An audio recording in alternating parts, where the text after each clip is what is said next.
आप देख रहे हैं बीबी न्यूज टुडे। बात यूपी के बलिया के ऐतिहासिक जननायक चंद्रशेखर विश्वविद्यालय के कुलपति प्रोफेसर संजीत कुमार गुप्ता की। अंतर्राष्ट्रीय महिला दिवस के अवसर पर प्रोफेसर संजीत कुमार गुप्ता ने अपनी छात्राओं को अनोखा उपहार भेंट किया है। जी हाँ, जेएनसीयू में जननायक चंद्रशेखर जी के द्वारा बनाए गए झोपड़ी जो कि मॉडिफाई करके उसको नए क्लेवर में करने के उपरांत कुलपति प्रोफेसर संजीत कुमार गुप्ता ने छात्राओं के अध्ययन के लिए रमणीक झोपड़ी जो कि जेएनसीयू में है वो छात्राओं को समर्पित किया है, गिफ्ट किया है। प्रोफेसर गुप्ता ने चंद्रशेखर जी की भूरी भूरी प्रशंसा करते हुए कहा कि आदरणीय चंद्रशेखर जी के सपनों का यह परिसर है। यहाँ पर संभावनाएं हैं, प्राकृतिक से जुड़ी तमाम पर्यटन की संभावनाएं हैं जो चंद्रशेखर जी ने सपने देखा था। सौभाग्य से यह विश्वविद्यालय का रूप लिया। कुलपति प्रोफेसर गुप्ता ने कहा कि चंद्रशेखर जी का झोपड़ी से गहरा नाता रहा है। सुनते हैं कुलपति प्रोफेसर संजीत कुमार गुप्ता जी ने और कुछ क्या कहा।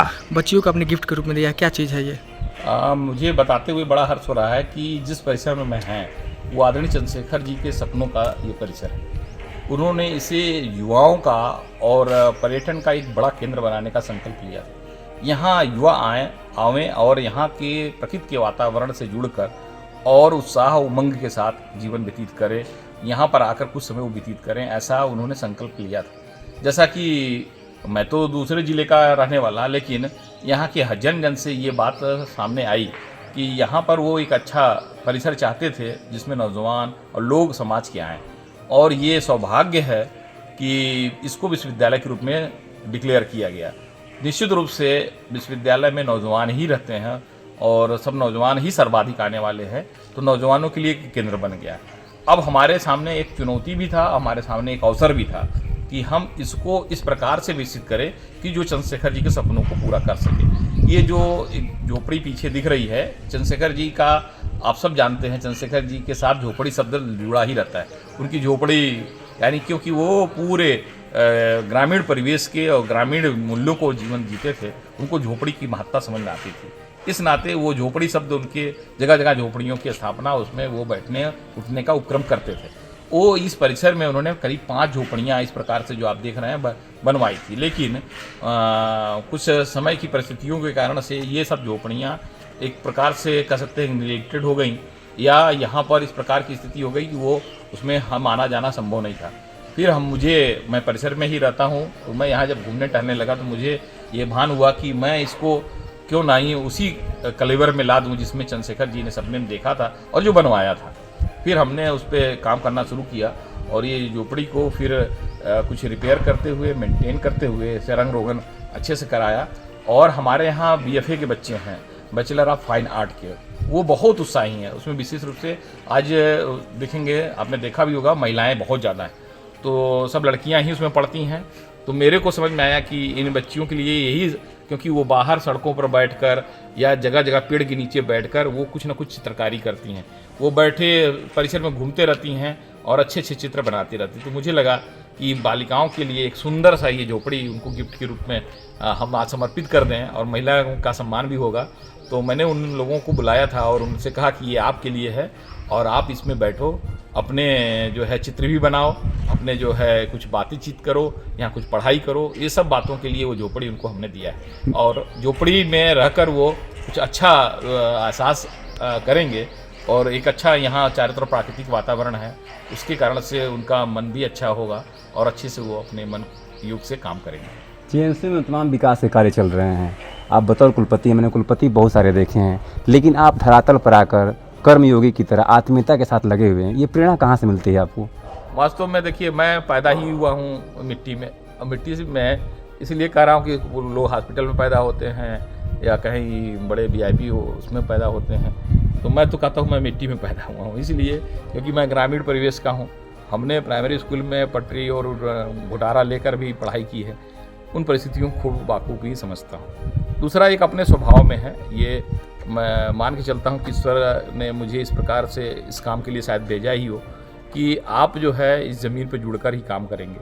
तो मुझे मिट्टी में आना जाना और मिट्टी में काम करना मेरे एक स्वभाव की बात। मैं मानुष और माटी दोनों का सम्मान बहुत करना चाहता हूँ।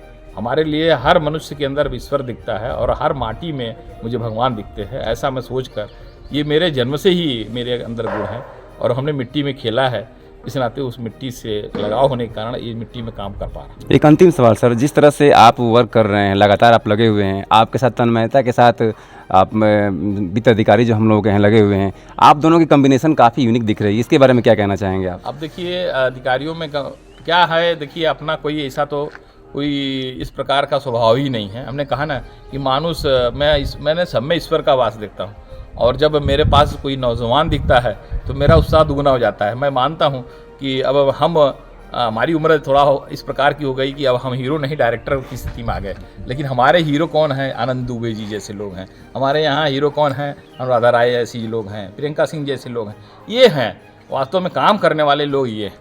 तो इनको देखने के बाद हमारा सारा जो सोच है वो इन्हीं से प्रणीत होता है, तो इनको हम छोड़ के जा भी कहाँ सकते।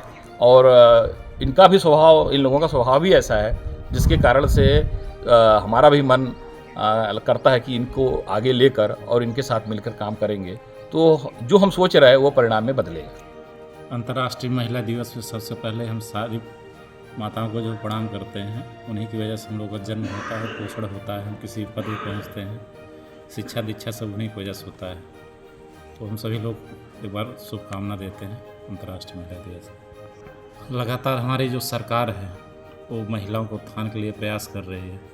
आप लोग उज्ज्वला योजना सुने होंगे, ठीक, बेटी बचाओ बेटी पढ़ाओ योजना। इसके अलावा सरकार बहुत ही सारी योजनाएं चला रही है।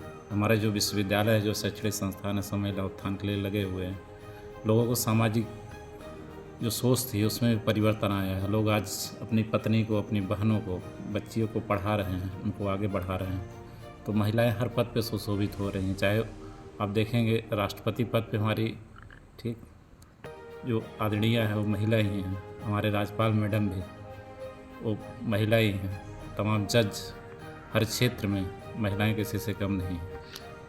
पूरे देश भर में जिस प्रकार से अंतर्राष्ट्रीय महिला दिवस मनाया जा रहा है और महिला को सशक्त करने के लिए सभी लोग शपथ भी लेते हैं, वादा भी करते हैं, आज के परिवेश में महिलाओं के लिए और जो घरेलू हिंसाएं जो आज बहुत ज़्यादा हो रही है उसको लेकर के, और समाज में शिक्षा का कितना महत्व है, शिक्षा कितना ज़रूरी है महिलाओं के लिए, इस पर क्या कहना चाहेंगे?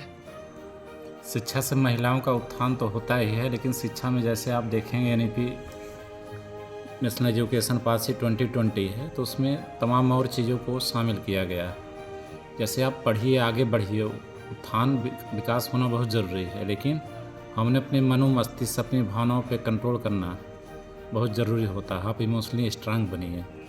जैसे किसी को अनावश्यक गुस्सा नहीं करना चाहिए, वाद परिवाद से, लड़ाई झगड़े से बचना चाहिए। तो आप देखेंगे राष्ट्रीय शिक्षा नीति में योगा को भी शामिल किया गया है। आप योगा से क्या होता है, हमारा जो मन मस्तिष्क आत्मा होता है उसमें तारतम्यता होती है। ब्रेन का एक पार्ट हाइपोथैलेमस होता है। जब आप शांत होते हैं, जब आप योग करते हैं, अच्छे लोगों से मिलते हैं, जब आप प्रसन्न होते हैं, तो हाइपोथैलेमस हमारा शांत रहता है। हाइपोथैलेमस ही क्या करता है, हमारी जो पिट्यूटरी ग्लैंड, पीयूष ग्रंथि या शिव जी का जो तीसरा नेत्र रहता है उसको कंट्रोल करता है। और पीयूष ग्रंथि क्या करती है, हमारे जितने भी एंडोक्राइन ग्लैंड है, अंतःस्रावी ग्रंथियाँ, सबको नियंत्रित करती है। तो अगर हम प्रसन्न रहेंगे, शांत रहेंगे, धैर्यवान रहेंगे, तो हमारा मस्तिष्क अच्छा रहेगा, हमारा हृदय अच्छा रहेगा, हमारे भाव अच्छे रहेंगे, और हम सब किसी से प्रेम आदर के साथ सम्मान वार्ता करेंगे, तो पारिवारिक जीवन सबका सुखमय रहेगा, सामाजिक जीवन सुखमय रहेगा। JNCU कुलपति और यहाँ के छात्र छात्राओं के लिए आप क्या कहना चाहेंगे? कुलपति महोदय हमारे बहुत ही अच्छे हैं, ज़मीन से जुड़े हुए हैं। सर के अनुभव का हम लोग फ़ायदा उठा रहे हैं। विश्वविद्यालय लगातार प्रगति कर रहा है और छात्राएं लगातार कीर्तिमान स्थापित कर रहे हैं। आप लोग देखेंगे दीवारों पे जो है इतनी अच्छी जो पेंटिंग है, चित्रकारी है, मधुबनी पेंटिंग हमारी छात्राओं ने ही किया। कभी राज्यपाल महोदय के यहाँ से कुछ यहाँ से प्रस्तावित जो सम्मान वहाँ पर पाए हैं, कैसा सम्मान, क्या सम्मान, कौन कौन लोग थे वो? हमारे राज्यपाल मैडम तो साक्षात देवी अवतार हैं ही। वो भगवान की कृपा से मुख्यमंत्री रहे, ठीक, कई बार यूपी के राज्यपाल हैं ही, और लगातार जितने भी हर क्षेत्र में महिलाओं को आगे बढ़ा रहे हैं। हर विश्वविद्यालय से उन्होंने बुलवाया है, हर क्षेत्र में जो महिलाएं आगे हमारे यहाँ से 5 महिलाएं गई हैं। तो हमारी राज्यपाल मैडम महिला सशक्तिकरण में जो जो चीज़ें हो सकती हैं स्वयं के माध्यम से, विश्वविद्यालय के माध्यम से, और जहाँ जाती हैं वहाँ के डीएम सीडीओ को भी प्रेरित करती हैं कि आप लोग जो महिलाओं को उत्थान का लगातार कार्य करिए। कैसा कार्यक्रम रहा, इस कार्यक्रम के बारे में आप क्या कहना चाहेंगे? मेरा नाम मीना यादव है और मैं महाविद्यालय में एमए सोशियोलॉजी की छात्रा हूँ।